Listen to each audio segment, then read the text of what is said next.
We come now to the fourth visit, where I shall introduce you to your greatest asset, and with this introduction, the master key to success will be within your easy reach. I say this is your greatest asset because it is the fourth of the 17 success principles with which you may tap and draw upon the supreme power which created you and runs this entire universe.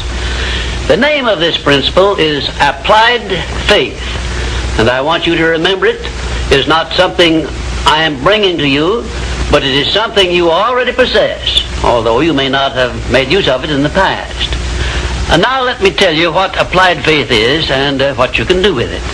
Applied faith is the mental attitude wherein you may clear your mind of all fears and doubts and direct it to the attainment of whatever you desire in life. In our first visit, I told you that you and I and every person were blessed with the privilege of complete control over but one thing, and that is the exclusive right to take possession of our own minds and direct them to the attainment of whatever we desire in life. Applied faith is a mental attitude we must cultivate and maintain before we can take complete possession of our minds. It is the means by which we may break the seal of that envelope I mentioned in our first visit and take full possession of the 6 forms of riches we get in return for taking possession of our minds and using them.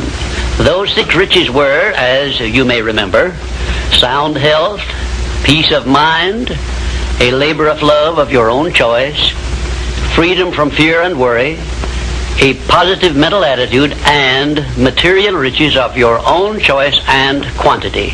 We are now, this very moment, standing in front of the gateway which can be opened only with the great master key to success, and I'm giving you the closest clue I have yet mentioned as to how you may take possession of this key. In order that you may condition your mind to embrace and use applied faith, you must understand that there are 2 ways in which you can use faith. You can put it into reverse gear and use it in a negative way by allowing your mind to dwell upon the circumstances and the things you do not want, such as poverty, ill health, failure, defeat. And this is precisely what the majority of people do, which explains why the majority of people go through life in misery and want. Or you can take possession of your mind and direct it to think of the 6 riches which came over with you in that sealed envelope. And you will attract these riches to bless and serve you all through your life.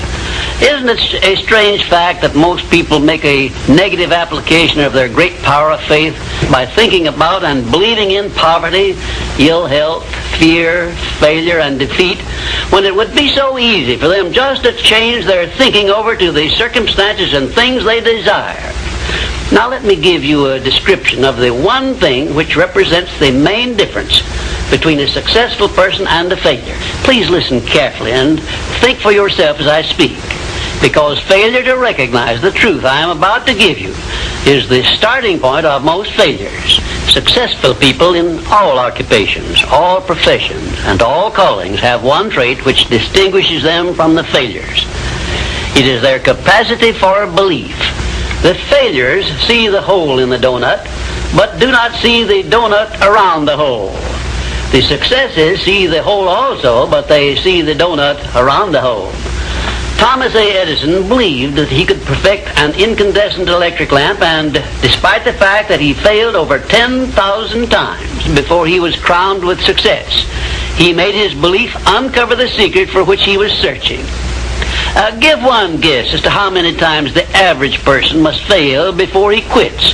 Fails because of the lack of capacity for belief.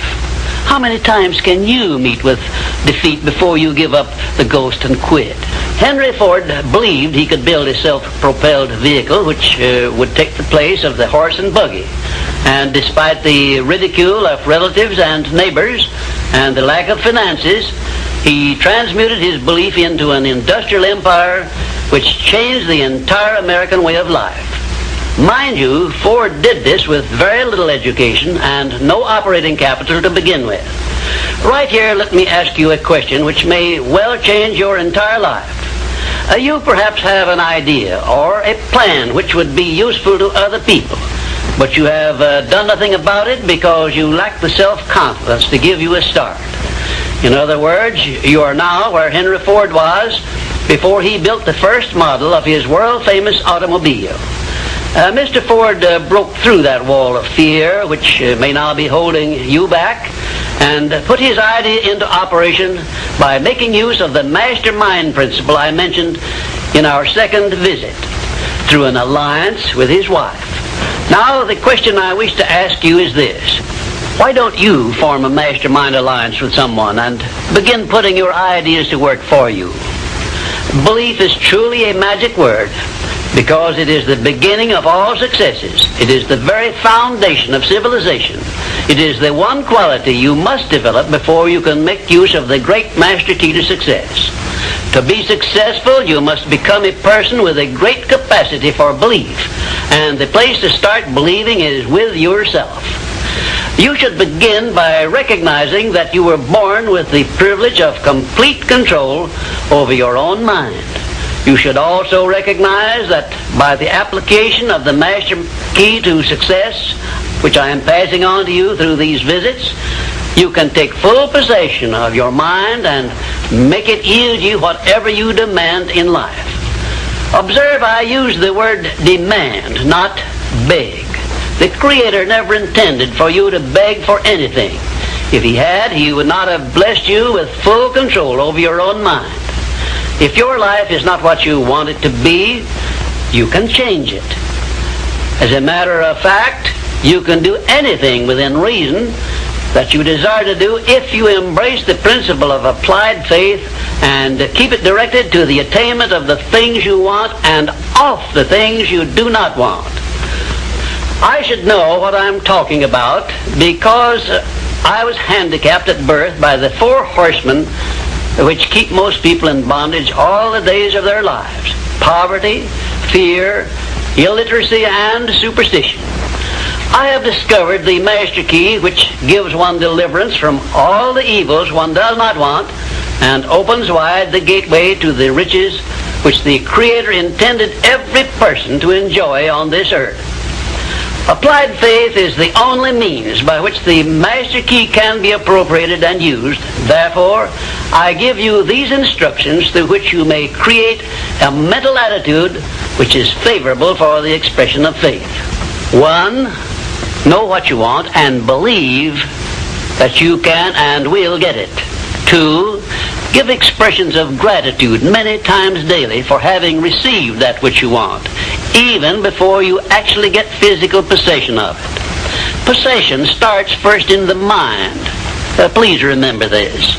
3rd, keep your mind open for hunches from within. And when you are inspired to action, do not wait, but move on your own personal initiative at once. Remember, there can be no application of applied faith without action. 4th, when overtaken by defeat, as you may be many times, remember that man's faith is tested many times before he is crowned with final victory. And accept your defeat as nothing more than a challenge to keep on trying. And 5, a burning desire for the things or circumstances you want is the starting point of all applied faith. Be definite, believe, and act.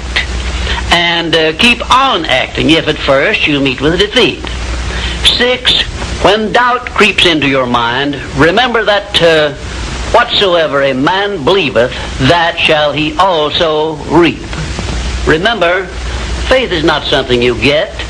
Faith is something you already have. But you may be using it in reverse gear by believing in the circumstances and things you do not want, the things you fear.